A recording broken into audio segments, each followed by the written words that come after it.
ध्यान से सुनना बेटा, दो तरह के सम पूछे जाएंगे, दो तरह के। अगर मैं आपको दो तरह का सम बताऊं तो ये कैसे आएगा? बेटा एक सम इस तरीके से होगा, एक सम इसमें ना, इसमें आपको सबसे पहले यहाँ पे दिया रहेगा साल के पहले दिन का बैलेंस शीट। साल के पहले दिन की बैलेंस शीट दी होगी, मतलब ये बताया होगा कि साल के पहले दिन आपके पास कितनी लाइबिलिटी है, कितने एसेट्स है। और बाद में यहाँ पे लिखा रहेगा receipt and payment account for the whole year. मतलब साल भर में ना, साल भर में पैसे कहाँ कहाँ से आए, पैसे कहाँ कहाँ गए, और नीचे कुछ एडजस्टमेंट लिखे होंगे। बेटा ये एक टाइप का सम्स होता है, ठीक है ना। इसमें बेटा 5 स्टेप्स होती है बच्चों।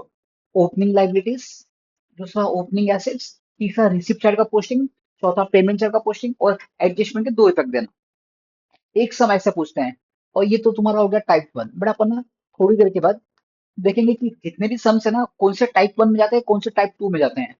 बेटा टाइप टू का सम्स कैसे होगा? वो सम शुरू होगा रिसिप्ट एंड पेमेंट अकाउंट से। बेटा रिसिप्ट एंड पेमेंट अकाउंट से दिया है, इसका मतलब क्या? क्या आपने को ये नहीं दिया है क्या? क्या ये नहीं दिया है? ये दिया हुआ है, लेकिन बेटा एडजस्टमेंट पार्ट में छुपाया हुआ है। ये तो दिया ही रहेगा, लेकिन बच्चों डायरेक्ट नहीं दिया है, छुपा के दिया है एडजस्टमेंट में। तो ऐसे सम में ना, ऐसे सम में start the sum with the adjustments. आप क्या करना, सम कहां से स्टार्ट करना? With the adjustments. क्लियर है क्या?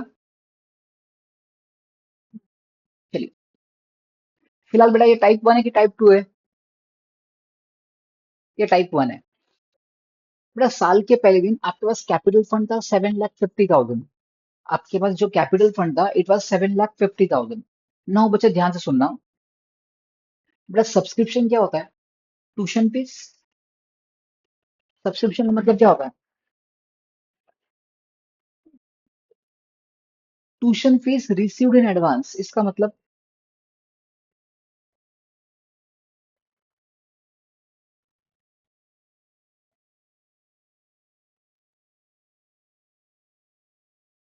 बरोबर है, लाइबिलिटी होगा। बेटा इसका ना अकाउंट बना, अकाउंट। ओके, ठीक है। बेटा अब मेरा ना एक क्वेश्चन है आपसे।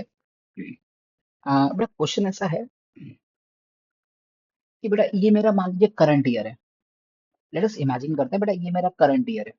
बेटा करंट ईयर का नाम है सपोज 24-25। बेटा लेट्स अज्यूम करते हैं करंट ईयर का नाम क्या है बेटा? 24-25 अज्यूम करते हैं। अब बेटा क्या हो गया, ध्यान सुनना। बेटा मिस्टर ए, बेटा प्लीज सुनना। बेटा एक स्टूडेंट था मेरा मिस्टर ए। इसका ना पिछले साल 10 रुपीज मिलना बाकी था।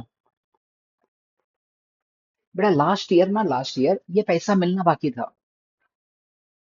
अभी मुझे बताइए, बिकॉज लास्ट ईयर पैसा मिलना बाकी था, ये इनकम कौन से साल की है? लास्ट ईयर की है कि करंट ईयर की है? बेटा ये इनकम लास्ट ईयर की है। ये इनकम क्या बचे? लास्ट ईयर की है। अच्छा, लेकिन ना बेटा अगर सम साइलेंट है, तो हम लोग ये एक्सपेक्ट कर सकते हैं कि ये दुनिया बहुत अच्छी है, सारे स्टूडेंट लोग अपना पैसा दे देते हैं। तो मिस्टर ए ने क्या किया, मिस्टर ए ने ये पैसा मेरे को 10 रुपीज यहाँ दे दिया। तो मुझे बताइए बेटा यहाँ पे ये इनकम कौन से साल की है? मैं रिपीट कर रहा हूँ, इनकम कौन से साल की है? सर इनकम तो लास्ट ईयर की है। ऐसा बोलने वाला कौन है? Accrual system. लास्ट ईयर की ही इनकम है, लेकिन पैसा इस साल मिला। बेटा इस साल मिला तो क्या हो गया, ये रिकवरी हो गई, फिटूस हो गया। बरोबर है। अच्छा बताइए बेटा मिस्टर ए की कहानी अकाउंट्स में कैसे दिखाई देगी? बेटा अकाउंट्स में ऐसे दिखाई देगी, पिछले साल का आखिरी दिन का बैलेंस शीट, ध्यान सुनना। पिछले साल का आखिरी दिन का बैलेंस शीट, मतलब balance sheet of last year, balance sheet of last day of last year ना। उसमें क्या लिखा रहेगा? भैया ए से फीस मिलना बाकी था, ए का ए फीस रिसीवेबल। एसेट साइड में लिखा होगा 10 रुपीज। बेटा एसेट साइड में लिखा होगा 10 रुपीज। और बिकॉज अगर सम साइलेंट है, तो ये अज्यूम करना बहुत आसान होता है कि भाई इसने ये पैसे दे दिए होंगे। बेटा पैसा दिया होगा तो इस साल के रिसिप्ट एंड पेमेंट अकाउंट में आएगा। Receipt and payment account it is summary of cash book. ये समरी है कैश बुक का। तो जहां जहां से पैसे आया वो सब यहाँ दिखता है। तो यहाँ पे आ गया मैडम, भैया ए ने पैसे दिए, लेकिन ए ने कौन से पैसे दिए? जो लास्ट ईयर मिलना बाकी था। तो बताओ इस साल के अकाउंट्स में आप इसको कैसे एडजस्ट करोगे? आप बोलोगे सर हम क्या करेंगे, ये कट कर देंगे, ये कट कर देंगे, फिर टूस, कहीं पे भी नहीं दिखाई देगा। समझे क्या? अच्छा सृष्टि अभी बहुत ध्यान से सुनना। यहाँ पे क्या हो गया, मिस्टर बी भाई ने, मिस्टर बी ने मिस्टर बी ने क्या किया, ध्यान सुनना। उसको अपना क्लास बहुत अच्छा लगा।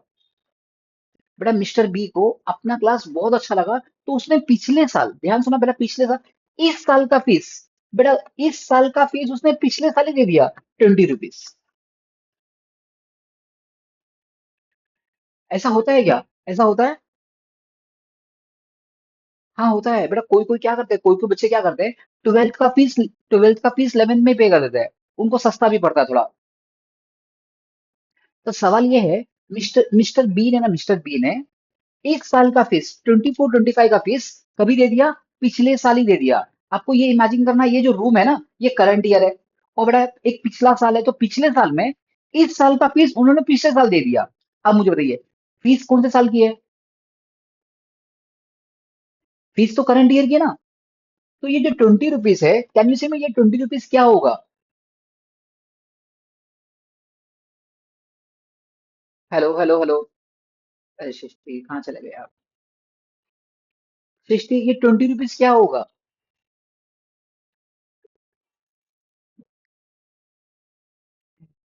लास्ट लास्ट ईयर का पैसा, बेटा इस साल का पैसा पिछले साल मिल गया था। पैसा भले ही पिछले साल मिला हो, ये इनकम इस साल की है। जरा अंडरलाइन करना इस वर्ड को बच्चा, मैं रिपीट करता हूँ कि यहाँ पे मिस्टर बी ने ना, मिस्टर बी ने इस साल का फीस पिछले साल ही पे कर दिया। पैसा भले ही पिछले साल मिला हो। This 20 rupees is the income of current year. बेटा बिकॉज ये करंट ईयर का इनकम है, भले ही पैसा पिछले साल मिला हो, इनकम तो करंट ईयर की है। बेटा हेंस क्या करोगे, हेंस ऐड टू इनकम। बेटा इस साल की जो इनकम होगी ना उसमें ऐड कर दीजिए। जैसे मान लीजिए इस साल मेरे को बेटा फीस आया 500 रुपीज। बेटा इस साल का फीस कितना मिला? तो बेटा जब मैं रिसिप्शन, जब मैं इनकम एंड एक्सपेंडिचर अकाउंट बनाऊंगा, इनकम एंड एक्सपेंडिचर अकाउंट जो नॉमिनल अकाउंट होता है, और बेटा ये जो अकाउंट होता है ना, ये अकाउंट वर्क करता है अक्रूवल सिस्टम पे। पैसा कभी भी मिला हो, ये देखा जाता है कि वो इनकम कौन से साल की है, बिकॉज वो इनकम इस साल की है। देखो इस साल पैसा कितना मिला, 500, तो यहाँ पे लिखोगे बाई फीस रिसीव्ड इस साल का 500।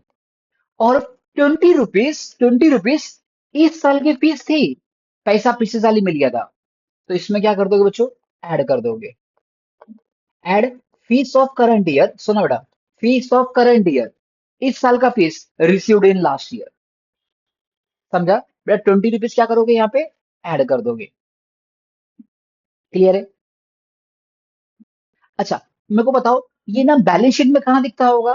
देखो ना, जरा अपने दिमाग से पिछले साल में जाइए, पिछले साल में, पिछले साल मेरे को इस साल का फीस, देखो आपको देखना है ऑर्गेनाइजेशन के ऐप से, तो आपको इस साल का फीस पिछले साल ही मिल गया था। तो कहने से पिछले साल के लिए एक तरह का लाइबिलिटी था ये। तो अपना पिछले साल में 20 रुपीज कहाँ लिखा रहेगा, यहाँ लिखा रहेगा, सब्सक्रिप्शन रिसीव्ड इन एडवांस। सो इस 20 रुपीज का राइट ट्रीटमेंट क्या आएगा? राइट ट्रीटमेंट ये आएगा, हम लोग बेटा इस साल की इनकम में इसको ऐड कर देंगे, इस साल की इनकम में क्या कर देंगे बच्चों, ऐड कर देंगे। समझा? और बेटा ये सेकंड इफेक्ट ये खत्म हो जाएगा, ये अकाउंट खत्म हो जाएगा और वहां पे ऐड कर देंगे बस। इतना क्लियर है? अगर बेटा मैं आपको ना, अगर मैं आपको एक चीज बताऊं इसमें, बेटा यहाँ पे ना, यहाँ पे चार बातें होती है, प्लीज सुनना, एकदम ध्यान से सुनना। बेटा ये तुम्हारा करंट ईयर है। बेटा एक होता है हमारा पास्ट, और एक होता है हमारा फ्यूचर। तो बेटा ध्यान सुनना, पास्ट को करंट से रिलेट करना, पास्ट को करंट से रिलेट करना तो कैसे होता है, देखो ध्यान से। मिस्टर ए ने, बेटा मिस्टर ए ने लास्ट लास्ट ईयर का फीस 10 रुपीज मिलना बाकी था, वो उन्होंने यहाँ दे दिया। इनकम कभी का था बचा, इनकम कभी की थी? लास्ट ईयर की इनकम की। पैसा कब वसूल किया? करंट ईयर में। अब क्या हो गया, ध्यान सुनना। एक तो ऐसा होता है कि पिछले साल का फीस इस साल मिला हो। एक ऐसा भी तो हो सकता है कि इस साल का फीस पिछले साल ही मिल गया हो। ये दो हो गया। तीसरा, अभी करंट ईयर और फ्यूचर को रिलेट कर रहे हैं, करंट ईयर और फ्यूचर को। तो ऐसा होता है कि इस साल का फीस मिलना बाकी है, इस साल का फीस मिलना बाकी है। और चौथा, हमने अगले साल का फीस अभी ले लिया। सिर्फ ये चार बातें होती है सब्सक्रिप्शन में बेटा। दो बातें पास्ट और करंट को रिलेट करती है, और दो बातें करंट और फ्यूचर को रिलेट करती है। मतलब अगर मैं आपको वापस एक एग्जांपल देने की कोशिश करूं, देखो, ये तुम्हारा पास्ट ईयर मतलब लास्ट ईयर, ये तुम्हारा करंट ईयर, और बेटा अपन बाद में कनेक्ट कनेक्ट करेंगे करंट ईयर और फ्यूचर ईयर में, करंट ईयर और फ्यूचर ईयर में। अब ध्यान सुनना। मिस्टर ए ने ना बेटा, मिस्टर ए का पिछले साल 10 रुपीज मिलना बाकी था। मुझको बताओ बेटा, पिछले साल 10 रुपीज मिलना बाकी था, तो ये पिछले साल कहाँ दिखता होगा? मिस्टर ए का पिछले साल 10 रुपीज मिलना बाकी था। हाँ, पिछले साल के बैलेंस शीट के एसेट साइड में दिखता होगा। और मान लो वो 10 रुपीज यहाँ पे रिकवर हो गया। बेटा यहाँ पे हमने क्या किया? रिकवर हो गया। तो मुझे बताओ इसका इफेक्ट कहाँ दिखाई देगा?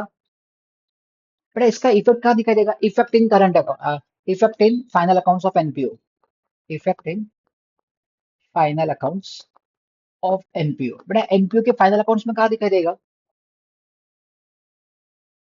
बेटा एनपीओ इस साल के अकाउंट में ये किधर भी नहीं आएगा, ये दोनों कट ऑफ हो जाएगा, किधर भी नहीं आएगा। इट विल अपेयर नोवेयर, कहीं पे भी नहीं आएगा, नोवेयर। भाई पिछले साल का पैसा इस साल मिल गया तो फिटूस हो गया इस साल के अकाउंट्स में। ना तो इनकम एंड एक्सपेंडिचर में अकाउंट में आएगा, ना इस साल का क्लोजिंग बैलेंस शीट में आएगा, किधर भी नहीं आएगा।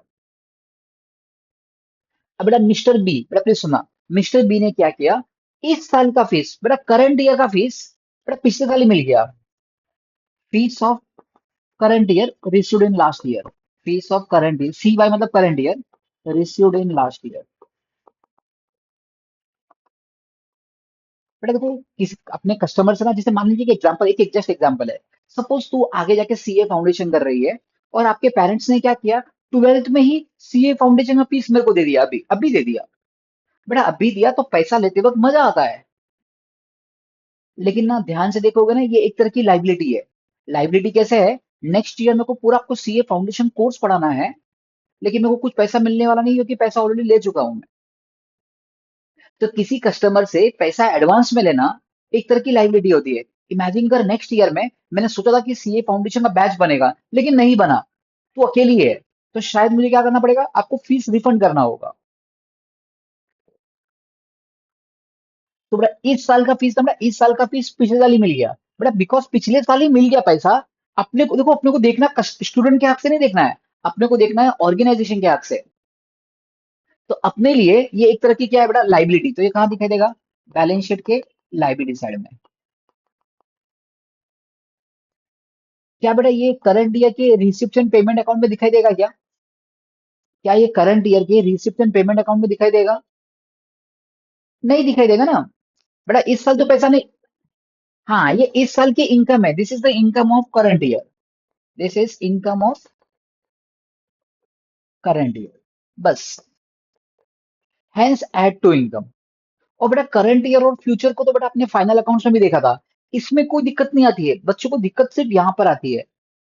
आई थिंक अभी तुमको दिक्कत नहीं पड़ना चाहिए।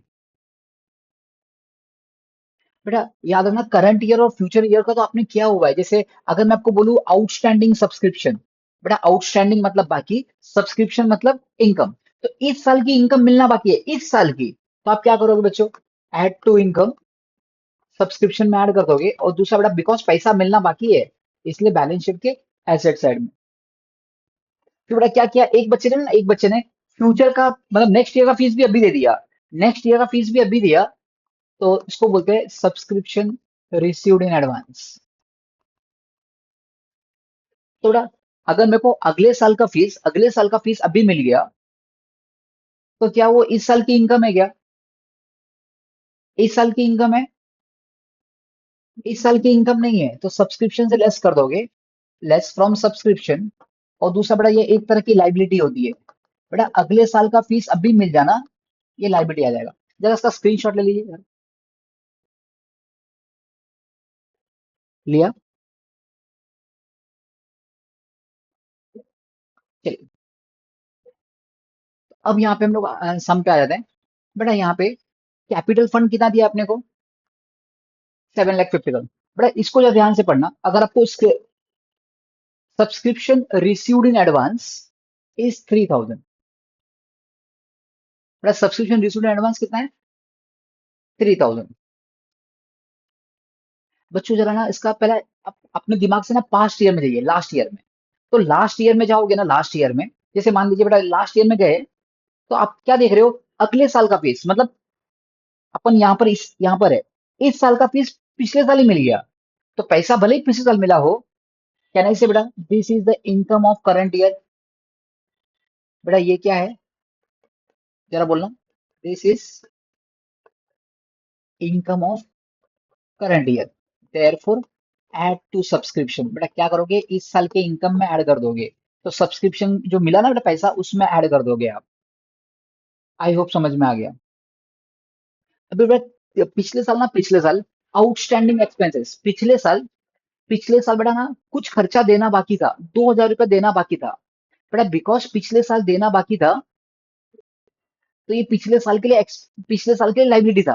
पिछले साल देना बाकी था, इसलिए लास्ट ईयर के लास्ट दिन में ये लाइबिलिटी था। अभी देखो बेटा क्या हमने इस खर्चे को यहाँ पे कर दिया क्या? देखो ना यहाँ पे लिखा हुआ है, पिछले साल का जो 2,000 था ना बेटा, हमने पे कर दिया। देखो ना, पिछले साल जो 2,000 देना बाकी था, वो इस साल दे दिया। बेटा इस साल दे दिया तो क्या हो जाएगा? फिट्टूस। बेटा इस साल के अकाउंट्स में किधर भी नहीं आएगा। चलो, furniture assets, books assets.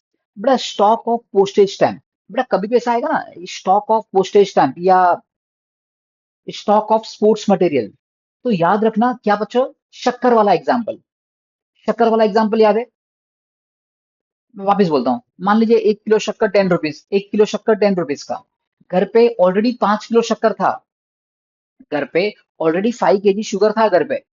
Mummy market जाती है, 10 किलो और परचेज कर दिए। 5 किलो पहले से था, मम्मी मार्केट जाके 10 किलो और परचेज किया। बाद में क्या हो गया? शाम को पार्टी थी, पार्टी वार्टी खत्म होने के बाद 2 किलो शक्कर बच गया।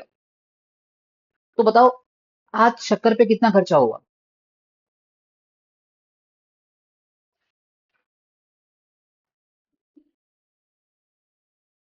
13 kg। बड़ा आज जो कंज्यूम हो गया ना। हाँ, 130, वेरी गुड। तो जो जो कंज्यूम होता है ना बेटा, उसको खर्चा बोलते हैं। जो कंज्यूम हो गया वो। तो बेटा पोस्टेज स्टैम्प का ओपनिंग स्टॉक कितना है? बेटा पोस्टेज स्टैम्प का ओपनिंग स्टॉक है 500। देखो इस साल आपने कुछ पोस्टेज स्टैम्प परचेज किया क्या? पोस्टेज स्टैम्प देखो आपने परचेज किया बेटा। तो यहाँ पे मैं यहाँ पे शक्कर लिख रहा हूँ। शक्कर बड़ा लिखने में दिक्कत पड़ रही है, तो शुगर लिख लेता हूँ। बेटा यहाँ पे शक्कर वाला एग्जाम्पल, मतलब शुगर वाला एग्जाम्पल। तो 500 का पहले से था, मैंने बेटा 1,500 का और परचेज किया। तो मेरे पास जो पोस्टेज स्टैम्प है वो टोटल 2,000 है। लेकिन इसमें से कुछ बच गया क्या? देखो यहाँ पे कुछ बच गया क्या? हाँ यहाँ पे लिखा है। बेटा पोस्टेज स्टैम्प बच गया 200 रुपीज का। कितने का बच गया? 200 का। बेटा बताओ जो पोस्टेज स्टैम्प बच गया, वो क्या करोगे? क्या वो खर्चा है क्या? वो खर्चा नहीं है। तो इसमें से लेस कर दोगे और उसको बैलेंस शीट के एसेट साइड में दिखाओगे। कहाँ दिखाओगे? बैलेंस शीट के एसेट साइड में। चलो, इन्वेस्टमेंट इन सिक्योरिटीज। बेटा आपने 7,000 का इन्वेस्टमेंट करके रखा है।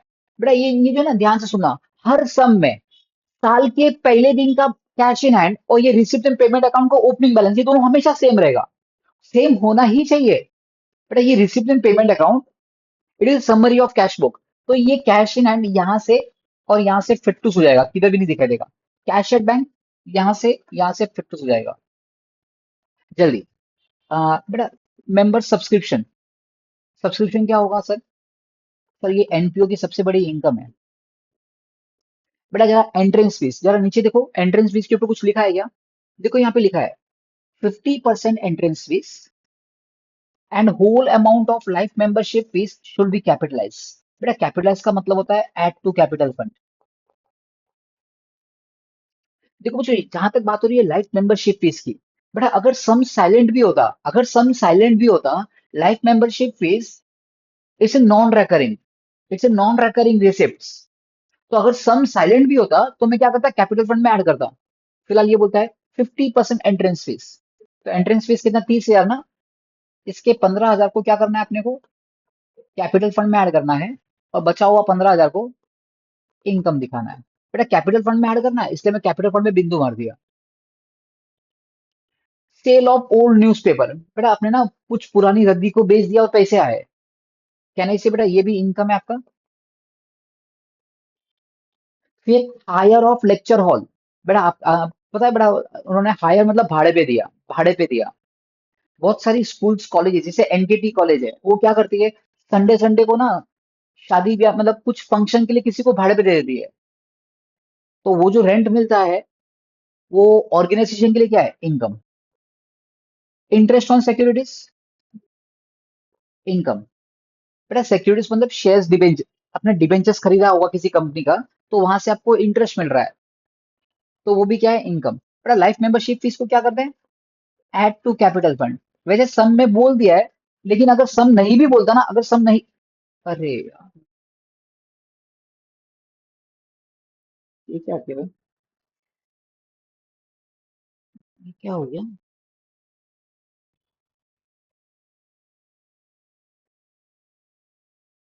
अरे बाप रे।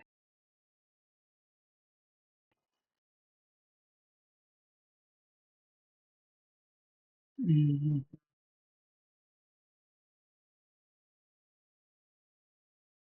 क्या हो गया? हमको रीस्टार्ट करना पड़ेगा लगता है।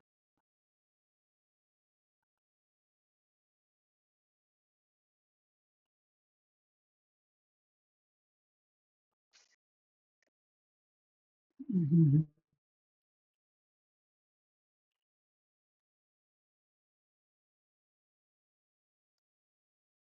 अभी दिख रहा है क्या? Hello, hello, hello. हाँ, चलो तो लाइफ मेंबरशिप फीस को ऐड टू कैपिटल फंड किया। सर पेमेंट साइड में जितनी भी चीजें हैं ना, या तो एक्सपेंस होगा, या एसेट क्रिएट होगा, या फिक्टूस होगा। Salaries, sir expense. बेटा शक्कर, एक्सपेंस। बुक्स, बेटा बुक्स ना पहले से हमारे पास था, तो यहाँ पे क्या करेंगे, ऐड टू बुक्स। क्या करोगे बच्चों यहाँ पे, ऐड टू बुक्स। बेटा बुक्स में ऐड कर दोगे, तो बुक्स पे बिंदु मार दिया, बुक्स पे अपन ने बिंदु मार दिया। बच्चों वापिस एकदम अच्छा चीज समझना, यहाँ पे क्या लिखा है, परचेस कभी किया, 1 अक्टूबर 2019 को। आपने परचेस कभी किया, 1 अक्टूबर 2019 को। बेटा ये डेट क्यों दिया है, बेटा डेट इसलिए दिया है, अगर नीचे ना नीचे कोई एडजस्टमेंट है, जैसे यहाँ पे एडजस्टमेंट है, तो हमारे पास ना यहाँ पे दो तरह का बुक्स है। एक बुक्स वो है जो साल के पहले दिन से है, ये वाला बुक, तो इस पे तो लगेगा डेप्रिसिएशन साल भर का। और इस पे जो अपन ने ये बुक्स परचेस किया है, इस पे डेप्रिसिएशन कितना महीने का लगेगा,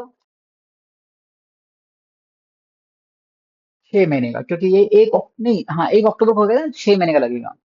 फिर इन्वेस्टमेंट इन फिक्स डिपॉजिट, बड़ा फिक्स डिपॉजिट में इन्वेस्टमेंट किया, एसेट। फर्नीचर, पहले से फर्नीचर था, तो ऐड टू फर्नीचर। बेटा ऐड टू फर्नीचर, तो बिंदु बिंदु मार दिया। वापिस यहाँ पे डेट दिया है, बेटा यहाँ पे डेट दिया है, मतलब यहाँ पे ना लॉजिकली मेरे पास दो फर्नीचर है।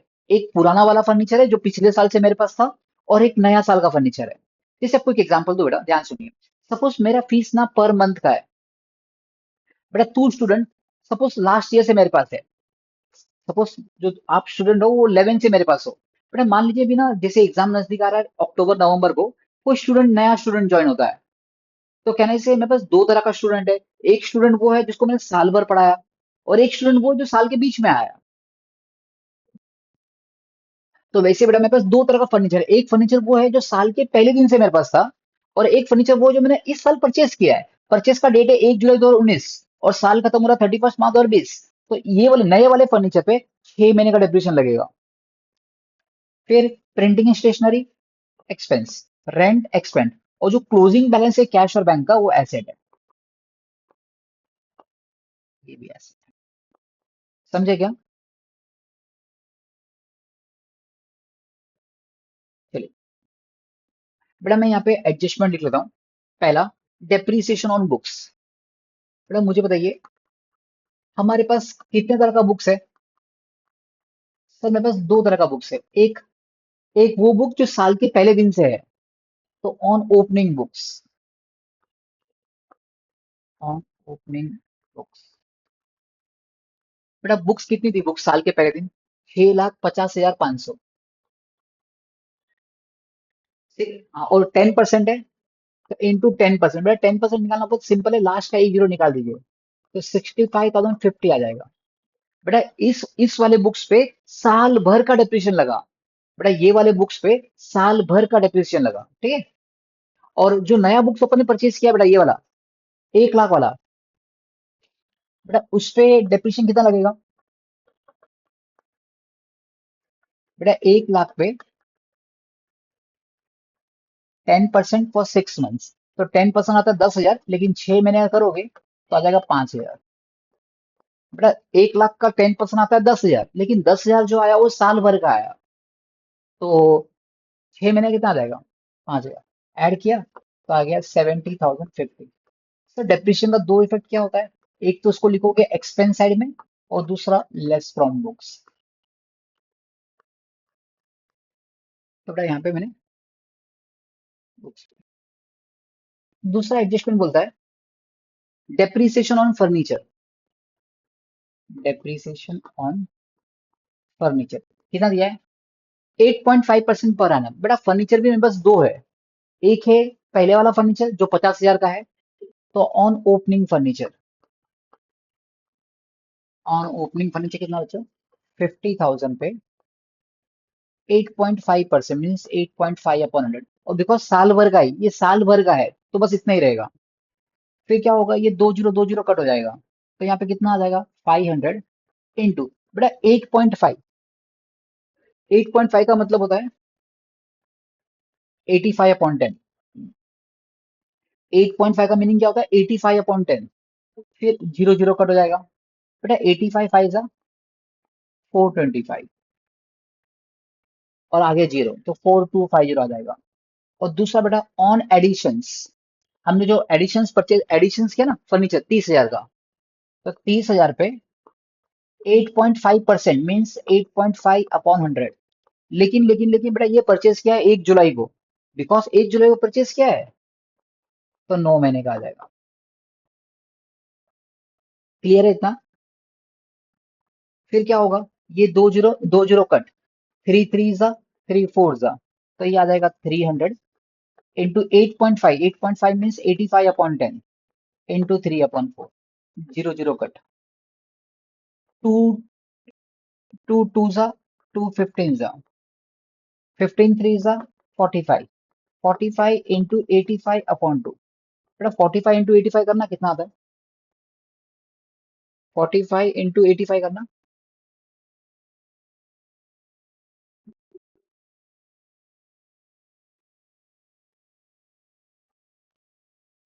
45 इंटू 85 करोगे 3825 आएगा, इसको डिवाइड बाई टू, तो ये आ जाएगा 1912.5। बेटा 0.5 है ना, मतलब अप्रोक्सीमेटली कितना आ जाएगा? 1913। 1913, इन दोनों को ऐड करेंगे कितना आ जाएगा? 423, 5 + 1 6, 9 + 2 11, 156, 6163। बेटा डेप्रिशिएशन फर्नीचर का दो इफेक्ट क्या आएगा? एक तो ये एक्सपेंस में दिखाई देगा, और दूसरा less from furniture. Less from furniture, तो फर्नीचर पे भी स्टार मार्क कर दिया। फिर बेटा ये इंफॉर्मेशन था, बेटा ये इंफॉर्मेशन था भाई, जितना एंट्रेंस फीस आया ना उसका 50% कैपिटल फंड को ऐड करना, 50% को इनकम दिखाना, वो कर दिया। और वो बोलता है लाइफ मेंबरशिप फीस को कैपिटलाइज करना। मैं तो बोलता हूँ अगर नहीं भी बोलता तो भी हम लोग यही करते हैं। बेटा ये सबसे इंपॉर्टेंट एडजस्टमेंट है, ये वाला चौथा वाला। बेटा एक क्वेश्चन पूछता हूँ आपको, इधर ध्यान सुनना। पैसा कितना भी आया गया हो, अगर ना बेटा मेरा एग्जाम्पल करे, बेटा मेरी एक संस्था है, ध्यान सुना, मेरी एक ऑर्गेनाइजेशन है, वहां पे 100 मेंबर्स आ गए। ध्यान सुनना क्या बोल रहा हूँ। कितने मेंबर्स है? मेरी एक ऑर्गेनाइजेशन है, उसमें 100 मेंबर्स है, और एक एक का सब्सक्रिप्शन है ₹5। मतलब मैंने क्या सोच के रखा कि एक एक मेंबर कितना कंट्रीब्यूट करेगा, ₹5 कंट्रीब्यूट करेगा। तो मुझे ये बताइए, चाहे जो हो जाए, मेरी सब्सक्रिप्शन की इनकम कितनी होगी? मैं रिपीट करता हूँ। मेरी एक ऑर्गेनाइजेशन है, इसमें 100 हाँ, 100 मेंबर्स है, और एक एक मेंबर ₹5 कंट्रीब्यूट करेगा। तो चाहे जो हो जाए, सब्सक्रिप्शन के ऊपर इनकम होगी ₹500। अब बड़ा मेरा क्वेश्चन ये है, मान लीजिए कि मेरे को ना इस साल पैसा, असली में पैसा आया 480। कितना मिलना चाहिए था? कितना मिलना चाहिए था? मिलना कितना चाहिए था? 500। लेकिन मिला कितना? 480। बेटा मिलना चाहिए था 500, लेकिन मिला कितना बेटा? 480। तो ₹20 क्या हो गया? Outstanding subscription. तो बेटा ये ना एक हिडन एडजस्टमेंट जैसे हो जाएगा कि आउटस्टैंडिंग सब्सक्रिप्शन कैसे निकालोगे। आप समझा क्या बोला? देखो मैं रिपीट करता हूँ। इमेजिन करिए मेरे पास 100 मेंबर है। बेटा दो एग्जांपल दूंगा। पहला एग्जांपल देखिए, मेरे पास 100 मेंबर है, और हर एक मेंबर मेरे को ₹5 सब्सक्रिप्शन पे करता है। तो दिमाग में इतना बनाइए कि इस साल सब्सक्रिप्शन के ऊपर कितना इनकम मिलना चाहिए था। एक मेंबर ₹5 देगा, 100 मेंबर है, तो कितनी इनकम मिलनी चाहिए थी? सर चाहे जो हो जाए, सब्सक्रिप्शन में इनकम आएगा ₹500। कितना आएगा? 500। अब बच्चों मान लीजिए मेरे को इस साल ना पैसा मिला ₹470। असली में पैसा कितना आया? एक्चुअली पैसा कितना मिला? सृष्टि, बेटा एक्चुअली मेरे को पैसा कितना मिला? 470। तो अभी आप बताइए, बेटा 470 मिला है, मिलना चाहिए था 500। जो ₹30 है ना, ₹30, वो तुम्हारा हो गया outstanding subscription. So I can say बेटा this type of adjustment is something like a hidden adjustment। मतलब वहां पे आपको कैलकुलेट करना है कितना मिलना चाहिए था और कितना मिल गया। अब मैं आपको एक एग्जांपल दूं, आप बताओगे कि कितना आउटस्टैंडिंग है। देखते हैं कैसे करते हो आप।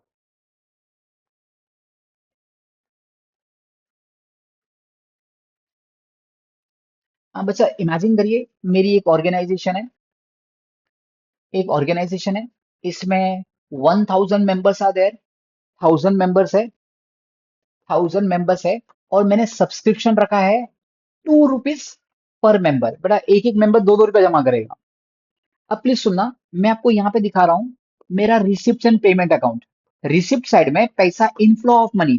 बेटा इस साल मेरे को सब्सक्रिप्शन मिला है 1700। कितना मिला बेटा? 1700। और ध्यान से सुनना, कुछ कुछ मेंबर है ना, कुछ कुछ मेंबर ने इस साल का सब्सक्रिप्शन मेरे को पिछले साल ही पे कर दिया था। पिछले साल, तो पिछले साल मेरे को 200 मिल गया था। इस साल का सब्सक्रिप्शन मेरे को पिछले साल ही मिल गया था 200। अब बताओ कितना सब्सक्रिप्शन मिलना बाकी है।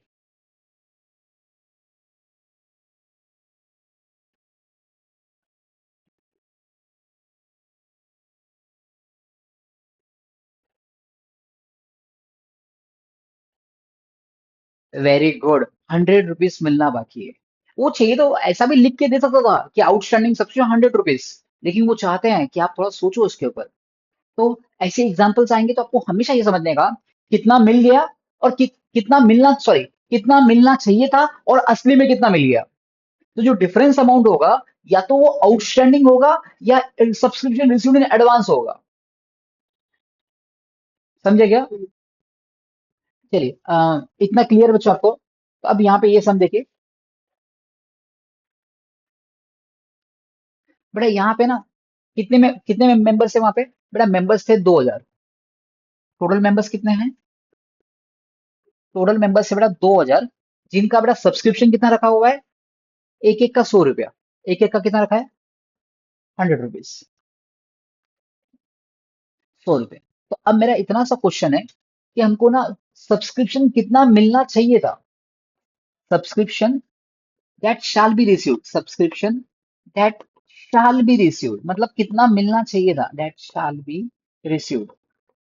2000 मेंबर्स आर देयर, एक एक मेंबर 100 रुपया देंगे, तो 2 लाख मिलना चाहिए था। 2 लाख कितना मिलना चाहिए था। अभी देखने का बेटा, subscription actually received, subscription actually received, देखो कितना मिल गया आपको सब्सक्रिप्शन। इस साल 1,80,000 मिल गया, 1,80,000 मिल गया, और पिछले साल, इस साल का सब्सक्रिप्शन पिछले साल मिल गया था 3,000। बेटा सब्सक्रिप्शन एक्चुअली रिसीव्ड वाज 1,83,000। बेटा कितना, कितना मिलना चाहिए था, 2 लाख। मिला कितना, मिला कितना, 1,83,000। सर 1,83,000 कैसे, 1,83,000 कैसे आ गया। इस साल मेरे को 1,80,000 मिला। बड़ा पैसा मिला रहेगा तो यहाँ पे आएगा ना, ये कैश अकाउंट जैसा है, पैसा मिला वो यहाँ आएगा। और इस साल का 3,000 रुपया पिछले साल ही मिल गया था, तो 1,83,000 मिल गया। तो कहने से कितना मिलना बाकी है, 17,000। तो 17,000 इज द आउटस्टैंडिंग सब्सक्रिप्शन। बच्चों ये हिडन एडजस्टमेंट जैसा था, ये कैलकुलेट करके निकाला अपन ने। आउटस्टैंडिंग सब्सक्रिप्शन 17,000, 17,000 मिलना बाकी है, तो क्या हो गया, मिलना बाकी है तो क्या हो गया, ऐड टू सब्सक्रिप्शन। सब्सक्रिप्शन में ऐड कर दोगे। और दूसरा, बिकॉज पैसा मिलना बाकी है, इसलिए बैलेंस शीट के एसेट साइड में। समझे। फिर value of unused postage stamp, बड़ा अनयूज मतलब जो बच गया, तो closing stock of postage stamp, closing stock of postage stamps 200। बच्चा ये तो एक्सपेंस नहीं है ना, तो less from expense, less from stamp, और बड़ा ये आएगा बैलेंस शीट के एसेट साइड में। समझे क्या। अब बच्चों अपने को 5 स्टेप्स करने हैं, कितने स्टेप करने हैं, 5।